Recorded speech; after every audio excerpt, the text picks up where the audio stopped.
கன்னியாகுமரி மாவட்டம் தென்தாமரை குளத்தில் சபரிவர்மன் என்கின்ற ஒரு மாற்றுத்திறனாளி சகோதரரை படுகொலை செய்திருக்கிறது இந்த விஜய் அரசு.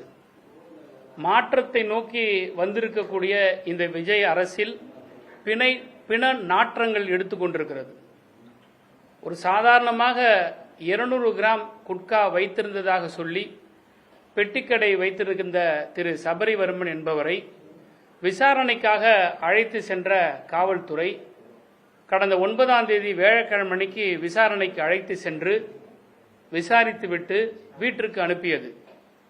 10ஆம் தேதி அன்று அந்த சபரிவர்மனுடைய அலைபேசியை வந்து வாங்கிட்டு போக சொல்லி சொன்ன காவல்துறை அதை பெறுவதற்காக காவல் நிலையத்திற்கு சென்ற சபரிவர்மனை கைது செய்வதாக சொல்லி பிறகு சபரிவர்மன் வீட்டுக்கு வந்து அவருக்கு உண்டான உடைகளை எடுத்து செல்லுகிற போது குடும்பத்தாரிடம் என்னை காவல்துறை கைது செய்திருக்கிறது என்று சொல்லிவிட்டு சென்றார்.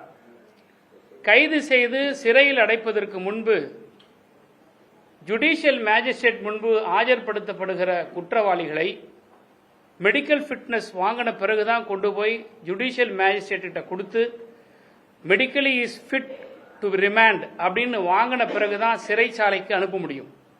அப்படி மெடிக்கலி ஃபிட் என்கின்ற சர்டிபிகேட்டை வாங்கிய பிறகு 9ஆம் தேதி அன்னைக்கு சிறைச்சாலைக்கு அனுப்பப்பட்ட சபரிவர்மனை 10ஆம் தேதி வெள்ளிக்கிழமை அந்த குடும்பத்தினர் சிறைச்சாலையில் சென்று சந்திக்கிறார்கள். அவர் நலமுடன் இருக்கிறார், நன்றாக பேசுகிறார், எந்த விதமான காயமோ அல்லது போலீஸ் சிறைச்சாலையில் தாக்கியதற்காக எந்த புகாரும் அவர் தெரிவிக்கவில்லை. ஆனால் 13ஆம் தேதி அன்று ஜெயிலிருந்து போலீஸ் மூலமாக இவங்க வீட்டுக்கு அலைபேசி மூலம் தொடர்பு கொண்டு சபரிவர்மன் வந்து உடல்நலை குறைவாக மருத்துவமனையில் அனுமதிக்கப்பட்டிருக்கிறான்னு சொல்லி தகவல் கொடுக்கப்படுகிறது. அதன் பிறகு மருத்துவமனைக்கு போன இந்த குடும்பத்தார் அவரை பார்க்கறதுக்கு அனுமதி கேட்டா கொடுக்கல. ரொம்ப நேரம் போராட்டத்துக்கு பிறகு மார்ச்சில் இருக்கிறதா சொன்னபோது அந்த குடும்பம் அதிர்ச்சிக்குள்ளாகிறது. அதன் பிறகு இவர் இறந்து விட்டார் என்ற செய்தியே அதன் பிறகுதான் இவர்களுக்கு தெரிகிறது. 10ஆம் தேதி நல்லா இருந்த அந்த சபரிவர்மன் 13ஆம் தேதி மரணம் அடைந்ததாக வந்து காவல்துறை தெரிவித்த பிறகு நேற்றைக்கும் இன்றைக்கும் அந்த இடத்துல மிகப்பெரிய ஒரு போராட்டம் இந்த குடும்பத்தால் நடத்தப்பட்டு வருகிறது. அது ஊடகங்களில் சில தொலைக்காட்சிகள் வந்தது, பல தொலைக்காட்சிகள் வந்ததா என்றால் எங்களுக்கு தெரியவில்லை, நாட்டு மக்களுக்கு தெரியவில்லை. ஆனால் இது ஒரு புறம் நடந்து கொண்டிருக்கும் போதுதான் சினிமா ஷூட்டிங்கை எடுத்துக்கொண்டிருக்கிறார் நம்முடைய முதலமைச்சர் அவர்கள். பெரம்பூரிலே வீதியிலே வலம் வருவது போன்றும் அரிசியை ரேஷன் பொருட்களிலே கொடுப்பது போன்றும் இந்த சம்பவம் நடைபெற்றிருக்கிறது என்பது மாண்புமிகு முதலமைச்சருக்கு உளவுத்துறை தெரிவித்திருக்கிறது. இந்த சம்பவத்தை திசை திருப்புவதற்காக எல்லா கேமராக்களும் தன் முகத்தை பார்க்க வேண்டும் என்பதற்காக இத்தகைய பெரம்பூருக்கு செல்லுகிற அந்த விஜயத்தை திரு விஜய் அவர்கள் மேற்கொண்டிருக்கிறார்கள். நாங்கள் ஆரம்பத்திலிருந்து திராவிட முன்னேற்ற கழகம் சொல்லுவதெல்லாம் டைவர்டிக் பாலிடிக்ஸை மட்டும்தான் இந்த அரசு செய்து கொண்டிருக்கிறது.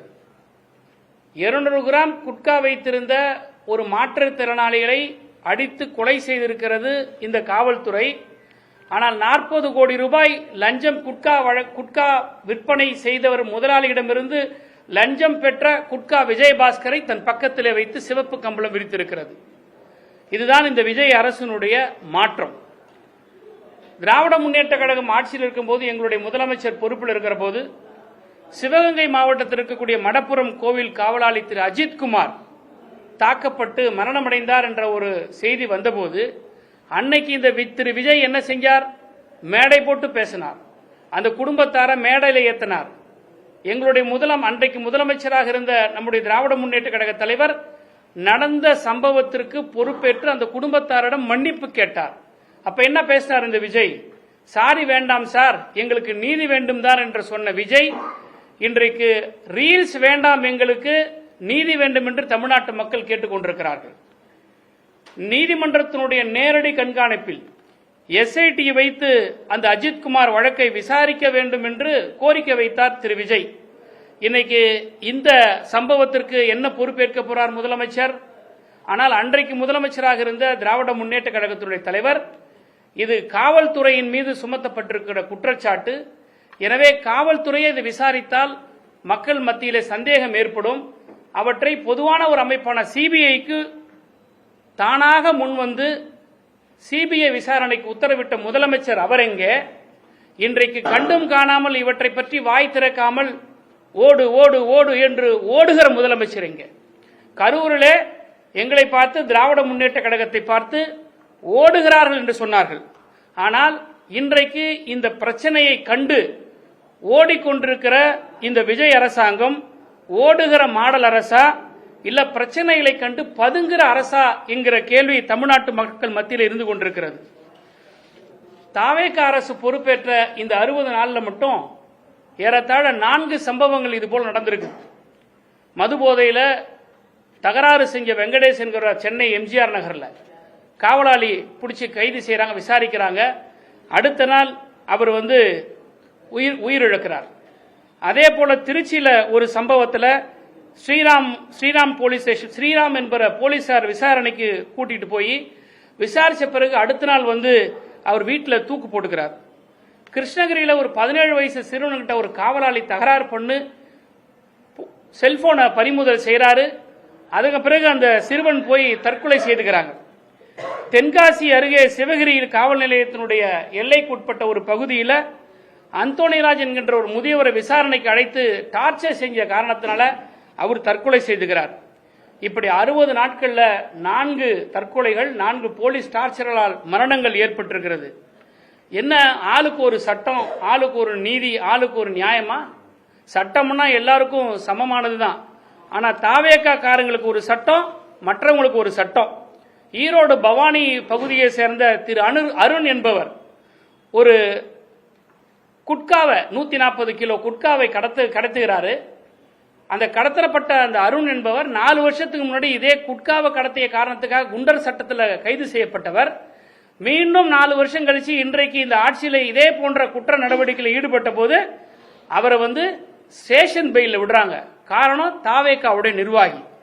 இதே போல இன்னைக்கு குளித்தலையில நீங்க எல்லாம் பார்த்திருப்பீங்க, மாற்றுத்திறனாளி சகோதரர் ஒருத்தவர் ஒரு தவறான பதிவை போட்டுட்டார். அந்த பதிவுக்கு மன்னிப்பு கேட்கிறார். மன்னிப்பு கேட்ட பிறகு கூட மாற்றுத்திறனாளி என்றும் பார்க்காம அவரை கைது செய்யறாங்க. ஆனா நீதிமன்றம் ரிமாண்ட் பண்ணாம அவங்க அனுப்புறாங்க, நீதிபதி அனுப்புறாங்க. ஆனா அதே குளித்தலை பகுதியில் ஒரு பெண்ணுக்கு பாலியல் தொல்லை செய்த தாவேகாவுடைய ஒன்றிய செயலாளர் அவர் மேல இதுவரைக்கும் வழக்கு தொடுக்கல, அவர் கைது செய்யல. ஆனால் பொதுமக்களே போய் அவரை வீடு புகுந்து அடிச்சிருக்கிறாங்க. இதையெல்லாம் ஆளுக்கு ஒரு சட்டமும் மற்றவங்களுக்கு ஒரு நீதி, தாவேகா காரங்களுக்கு ஒரு நீதியா இருக்கு. நாங்க மீண்டும் மீண்டும் சொல்றோம், ஸ்ரீவைகுண்டம் சட்டமன்ற உறுப்பினர் திரு சரவணன் பாலியல் குற்றச்சாட்டுக்குள் ஆகியிருக்கிறார். அந்த கட்சியை சேர்ந்த, அந்த அமைப்பை சேர்ந்த அந்த ரசிகை பெண்மணியே குற்றம் சுமத்தி இருக்கிறாங்க. இதுவரைக்கும் அவர் மேல எந்த விதமான நடவடிக்கை இல்லை. ஆனா வேடிக்கை என்ன, 2 போலீஸ் பாதுகாப்போட இப்ப போறார். ஒருவேளை பாலியல் குற்றம் இவர் செஞ்சிடக்கூடாதுன்றதுக்காக பாதுகாப்பு கொடுக்கப்பட்டதா, இல்ல ஒரு செய்யக்கூடிய எல்லா குற்ற செயலுக்கும் போலீஸ் பாதுகாப்போட செய்யட்டுங்கிற நோக்கத்தோடு விஜய் அனுப்பியிருக்கிறாரான்றது எங்களுக்கு தெரியல. இதே மாதிரி திருப்பூர்ல ஒரு 10 லட்சம் மதிப்பிலான கஞ்சாக்களை கடத்தி சென்ற தாவேகாவுடைய நிர்வாகி கைது செய்யப்பட்டு அவங்களுக்கு எந்த விதமான டார்ச்சரும் நடத்தல. ஏன்னா அவங்க தாவேகா நிர்வாகி. சாதாரண சாமானியமா இருக்கிறவங்க தான் அவங்க போலீஸ் டார்ச்சர் பண்ணுவாங்க. இதையெல்லாம் தடுக்கிறதுக்கு துப்பில்ல அந்த விஜய் அரசு ஒரு சாதாரண சாமானிய ஒரு 200 கிராம் குட்கா வைத்திருக்கக்கூடிய ஒரு மாற்றுத்திறனாளியை இன்னைக்கு கைது செய்து அவரை சிறைச்சாலைக்கு அனுப்பி கொலை செய்திருக்கிறது. கொலைப்படியை இன்றைக்கு இந்த விஜய் அரசு மேல நாங்கள் குற்றம் சுமத்துறோம். இதை சுமத்துவதற்கு திராவிட முன்னேற்ற கழகத்திற்கு தார்மீக பொறுப்பு இருக்கிறான்னு கேட்டா இருக்கு. எங்களுடைய அரசாங்கத்தில் இப்படிப்பட்ட ஒரு குற்றச்சாட்டு நடந்த போது இதே அஜித்குமாருடைய வழக்கில் கொலை வழக்காக முதலில் இந்தியாவில் அரசே காவல்துறையின் மீது 302 செக்ஷன் ஃபைல் பண்ண ஒரே ஆட்சி திராவிட மாடல் ஆட்சி. ஆனால் இன்றைக்கு இந்த ஜெயிலர் அண்ட் வார்டன், அந்த சிறைச்சாலை இருக்கக்கூடிய ஜெகன் மற்றும் சிவகுமார் 2 பேர் ஜெயிலர்ஸ் அண்ட் வார்டன்ஸ், இவங்க 2 பேரை இதுவரைக்கும் கைது செய்யல. இன்றைக்கு அந்த சவம், அந்த பிணம் இன்றைக்கு மார்ச்சூரில் இருக்குது. மேஜிஸ்ட்ரேட் அந்த மார்ச்சூரில் பார்த்திருக்கிறார். காயங்கள் இருக்கிறது, கால்கள் கட்டப்பட்டிருக்கிறது, கைகள் தாக்கப்பட்டிருக்கிறது, ஆண் உறுப்பில் அவருக்கு காயம் ஏற்பட்டிருக்கிறது, நெஞ்சிலே காயம் ஏற்பட்டிருக்கிறது. இவையெல்லாம் மேஜிஸ்ட்ரேட் இன்றைக்கு ரெக்கார்ட் பண்ணியிருக்கிறார் அவருடைய ஸ்டேட்மெண்ட்ல. ஆக ஒரு சாதாரண ஒரு குற்றவாளி கைது செய்யப்பட்டு சிறைச்சாலைக்கு சென்ற பிறகு எப்படி மரணம் ஏற்படும் என்பதற்கு இதுவரை இந்த அரசு வாய் திறக்கவே இல்லை. விஜய் அரசாங்கத்தில் இருக்கக்கூடியவர்கள், காவல்துறை பொறுப்பேற்றிருக்கக்கூடிய திரு விஜய் அவர்கள் இதுவரைக்கும் எந்த விதமான ஒரு பதிலும் அவர் சொல்லவில்லை. இந்த ஒரு சம்பவம் நடந்திருக்கிறதா என்பது கூட அவருக்கு தெரியுமா என்பது எங்களுக்கு சந்தேகமா இருக்கு. குதிரை பேரத்தில் ஈடுபட்டு குதிரைகளை விலைக்கு வாங்குகிற விஜய் அரசாங்கம் விலை மதிப்பற்ற உயிரினுடைய மதிப்பு தெரியவில்லை என்றுதான் எங்களுடைய குற்றச்சாட்டு. குற்றவாளி தாவேக்கா என்ன ஜாமீன் கொடுக்கிறது, மற்றவர்கள்னா அவங்களுக்கு சாவு கொடுக்கிறது. நல்லவர்கள் பணியாற்ற வேண்டிய காவல்துறையா இல்ல பொல்லாத விலங்குகள்லாம் வாழுகிற இந்த இருள் காடான்ற ஒரு சந்தேகம் நாட்டு மக்கள் மத்தியில் இருக்கிறது. எனவே திரு விஜய் அரசாங்கம் உடனடியாக இந்த சிறைச்சாலையில் இருக்கக்கூடிய அதிகாரிகள் மீது நடவடிக்கை எடுக்கவில்லை என்று சொன்னால், அவர்கள் மீது கொலை வழக்கு பதியப்படவில்லை என்று சொன்னால், அவர்களை கைது செய்யவில்லை என்று சொன்னால், சாரி வேண்டாம் நீதி வேண்டும் என்று கேட்ட திரு விஜய் அவர்களை பார்த்து நாங்கள் சொல்லுகிறோம், நீங்க ரீல்ஸ் முதலமைச்சராக இருக்காமல் நீதியை வழங்குகிற முதலமைச்சராக, ரியல் முதலமைச்சராக இருக்க வேண்டும் என்றுதான் நாங்கள் வலியுறுத்துகிறோம். நீங்கள் இவ்வளவு காலம் சினிமாவில் நடித்துக் கொண்டவர்களாக இருக்கலாம் விஜய் ப்ரோ, நீங்க சினிமாவில் ஹீரோவா இருக்கலாம், ஆனா ஆட்சி அதிகாரத்தில் இன்னைக்கு ஜீரோவா இருக்கீங்க. நாட்டு மக்கள் கேட்கக்கூடிய கேள்விக்கு தைரியமா பத்திரிகையாளர்களை சந்திச்சு பதில் சொல்லுங்க. பாதிக்கப்பட்ட குடும்பத்துக்கு உரிய நீதியை வழங்குங்க. இவையெல்லாம் உடனடியாக குற்ற வழக்காக அல்லது கொலை வழக்காக பதியப்படவில்லை என்று சொன்னால் திராவிட முன்னேற்ற கழகம் சும்மா விடாது, சட்டப்படி நடவடிக்கை மேற்கொள்ளும். தேவைப்பட்டால் நீதிமன்றத்திற்கு செல்வோம். இன்னும் சொல்ல போனால் இந்த காவல்துறை இந்த குற்றவாளிகளை ஜெயில் வார்டனை அக்யூஸ்டா பிக்ஸ் பண்ணி 302 செக்ஷன்ல கைது பண்ணவில்லை என்று சொன்னால், எஃப்ஐஆர் போடவில்லை என்று சொன்னால், நிச்சயமாக நீதிமன்றத்தின் மூலமாக சிபிஐக்கு கூட இந்த வழக்கு விசாரிக்கப்பட வேண்டும் என்கின்ற அடிப்படையில் கூட நாங்கள் நீதிமன்ற படிக்கட்டுகளை ஏறுவதற்கு நாங்கள் தயாராக இருக்கிறோம். சாதாரணமாக ஒரு சஸ்பீஷியஸ் டெத்தாக, அனாதை பிணமாக என்றுதான் இவர்கள் கொண்டு வந்து மருத்துவமனையில் போட்டிருக்கிறார்களே தவிர சிறையிலிருந்து கொண்டு வந்தது கூட ரெக்கார்டுகள் இல்லை. எந்த அளவுக்கு குற்ற செயலை இவர்கள் மறைக்கிறார்கள் என்பது இதன் மூலமாக தெரிய வருகிறது. எனவே இந்த அரசு பொறுப்பேற்ற நாளிலிருந்து சட்டம் ஒழுங்கு சந்தி சிரிக்கிறது. திரு விஜய் அவர்கள் மற்றவர்களை பார்த்து நக்கல் நையாண்டி செய்வதையெல்லாம் சற்று நிறுத்திவிட்டு ஆட்சி அதிகாரத்தில் கவனம் செலுத்த வேண்டும். காவல்துறை அவருடைய பொறுப்பில் தான் இருக்கிறதா என்பது எல்லோருக்கும் சந்தேகம் எழக்கூடிய அளவில்தான் ஒவ்வொருத்தரும் காவல்துறையினுடைய அதிகாரத்தை பற்றி பேசிக் கொண்டிருக்கிறார்கள். கரூர் சம்பவத்திலே கூட திரு ஆதவ் அர்ஜுனா அவர்கள் காவல்துறையை குற்றம் சுமத்துகிறார் என்று சொன்னால், உங்க கேபினெட்ல இருக்கக்கூடிய உங்க மினிஸ்டரே காவல்துறையை குற்றம் சுமத்துற அளவுக்கு தான் உங்க ஆட்சி லட்சணம் இருக்கிறது. எனவே உடனடியாக இந்த ஜெயிலரச வார்டனை, சிறைத்துறை அதிகாரிகளை கைது செய்ய வேண்டும். இதற்கு சம்பந்தப்பட்ட காவலாளர்களை கைது செய்ய வேண்டும். இல்லை என்றால் திராவிட முன்னேற்ற கழகம் இவற்றை சிபிஐ விசாரிப்பதற்கு நீதிமன்றத்தை நாடுவதற்கும் தயங்காது.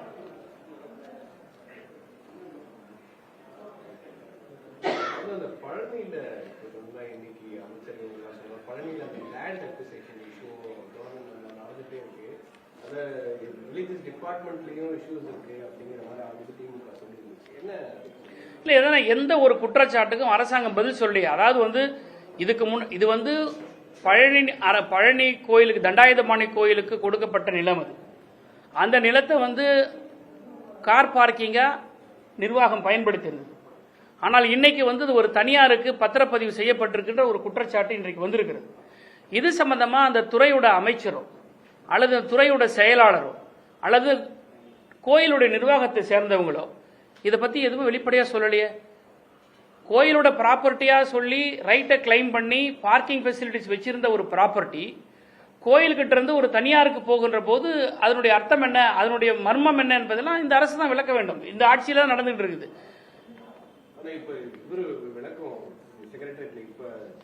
சொன்னதுக்கு அப்புறமும் கூட அதுல ஃபேக் ப்ரோபகண்டாவை தான் பண்றாங்க. ஃபால்ஸான சில விஷயங்கள்ல தான் எல்லாரும் பரப்பிட்டு இருக்காங்க. தாவேக்கா கவர்மெண்ட் அதுல இருந்து எந்த சம்பந்தமும் இல்ல. அறநிலையத்துறையில ஒரு சென்ட் போனாலும் கூட நாங்க வந்து இல்ல அதாவது ஃபேக் நரேட்டிவ்ங்கிறது வந்து எங்களுக்கு ஃபேக் நரேட்டிவ்ன்றது இந்த அரசுக்கு வாடிக்கையா இருக்கலாம். ஃபேக் நரேட்டிவ்னா நீங்க அதை எக்ஸ்போஸ் பண்ணுங்க. லேண்ட் டிரான்ஸ்பர் ஆயிருக்கா இல்லையா? இப்போ பொது தளத்துல லேண்ட் டிரான்ஸ்பர் ஆயிருக்குன்னு ஒரு குற்றச்சாட்டு வந்திருக்கு. இல்ல லேண்ட் டிரான்ஸ்பர் ஆகலன்றாங்களா? இல்ல நாளைக்கு அறநிலையத்துறை அமைச்சர் வந்து இந்த லேண்டே வந்து கோயிலோட டிபார்ட்மெண்ட் கையில தான் இருக்குன்னு சொல்லுங்க சார். இது வந்து இந்த அரசாங்கத்தில் இது ஒரு டாக்டிக் சார். இது என்னன்னா நீங்க பாத்தீங்கன்னா நாங்க சப் ரிஜிஸ்ட்ராரா நாங்க வந்து சஸ்பெண்ட் பண்ணிட்டோம். அதே மாதிரி டெண்டர் விட்ட அதிகாரிகளை நாங்க சஸ்பெண்ட் பண்றதெல்லாம் ஒரு ஏமாற்று வேலை சார். ஒரு டெண்டர் விடணும்னா இத்தனை வருஷமா அதிகாரிகளா இருந்தவங்களுக்கு அரை மணி நேரம்லாம் கொடுக்கணும்னு அவசியம் கிடையாது. இதுல ஒரு பெரிய இதுக்கு பின்னாடி ஒரு பெரிய ஒரு சதி இருக்கு.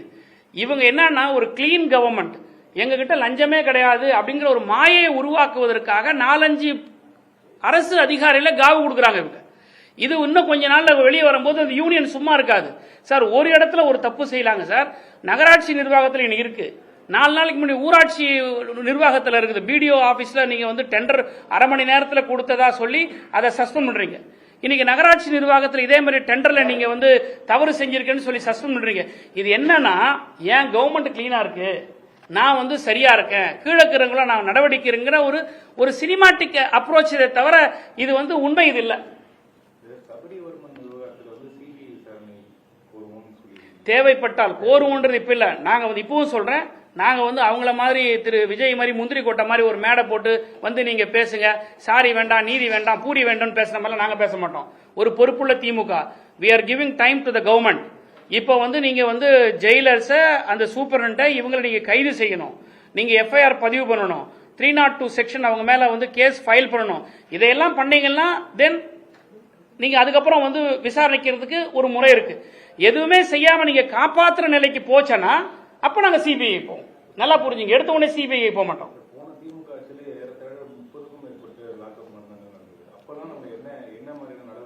எல்லா லாக்அப் மரணங்களுக்கும் நாங்க பொது வழியில வந்து பதில் சொல்லியிருக்கோம்.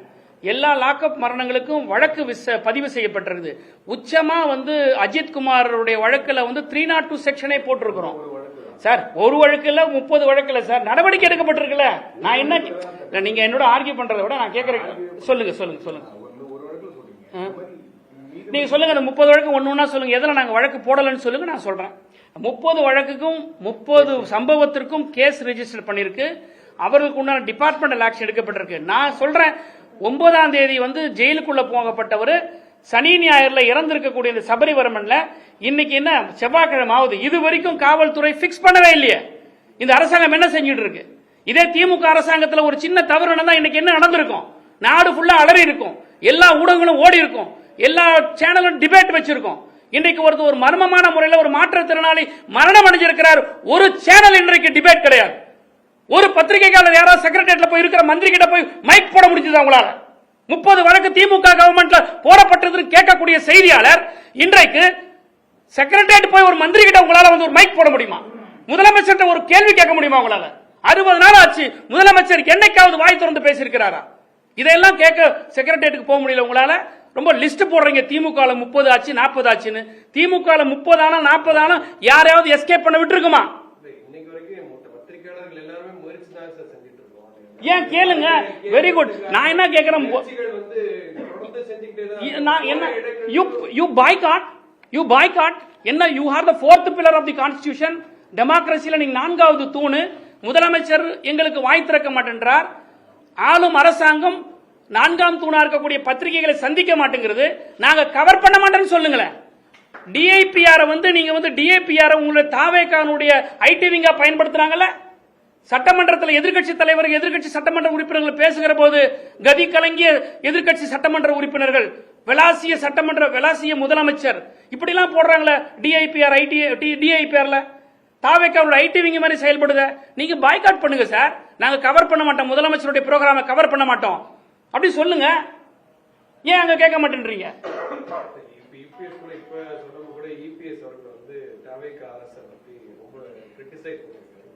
விஜய் வந்து ஒரு களவாணி, வந்து எம்எல்ஏக்களை மற்றவங்க சொல்ற ஒரு களவாணிங்கிற ஒரு இதை வந்து சொல்லியிருக்காரு. அதான் சார், அது அவருடைய லாங்குவேஜ் களவாணி. சரி, செல்லூர் ராஜு சில வச்சிருக்காங்க. நாங்க ரொம்ப நாகரிகமா சொல்றோம். நீங்க வந்து பதுங்குற கவர்மெண்ட், நீங்க எங்களை பார்த்து ஓடு ஓடு ஓடுன்றீங்க. ஓடும் மாடல் அரசா இல்ல பதுங்கு மாடல் அரசா? பிரச்சனையை பார்த்து பதுங்கு மாடல் அரசா? குதிரைகளை விலை பேசி வாங்க தெரிஞ்ச விஜய்க்கு மனித உயிர்களுடைய விலை தெரியலையே. விலை மதிப்பற்ற உயிரை பத்தி விஜய் கவலைப்படலையே. குதிரையை விலைக்கு வாங்குறதுல தானே அவருடைய கவனம் செலுத்துறாரு. சினிமாட்டிக் சீஃப் மினிஸ்டரா இருக்கிறத தவிர மக்களுக்கான ரெட்ரஸல் சீஃப் மினிஸ்டரா இல்லையே. தயவு செய்து போங்க சார். நான் என்ன கேட்கிறேன், இன்னைக்கு பத்திரிகையாளரை பார்த்து கேட்கிறேன், ஒரு டேவை பிக்ஸ் பண்ணீங்க, சீஃப் மினிஸ்டர் சந்திக்க சொல்லுங்க சார். ஜனநாயக நாடு இது.